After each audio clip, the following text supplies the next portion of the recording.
بھوانا کا محلہ ارشاد تالاب بن گیا۔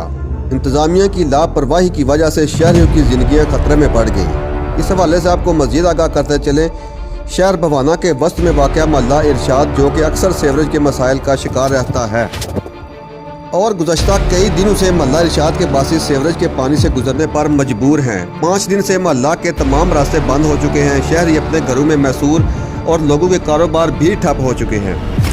واضح رہے کہ 2 ماہ سے ٹرانسفارمر ٹرالی نے داخلی راستہ بند کر دیا ہے، لیکن انتظامیہ کو اس کی کوئی پرواہ نہیں، وہ صرف کھلی کچہری میں مصروف ہے۔ اس بارے میں شہریوں کا مزید کہنا ہے کہ یہ ہمارا ایک درینہ مسئلہ ہے جس کا حل بالکل نہیں نکل رہا۔ 1 ہفتہ ہو گیا ہماری سیوریج بند ہو چکی ہے۔ گلیاں، گٹر، نالیاں جو ہیں وہ اپنا گندا پانی نالیوں بازاروں میں آ چکا ہے، جس کی وجہ سے گزرنے والوں کو شدید مشکلات کا سامنا کرنا پڑ رہا ہے۔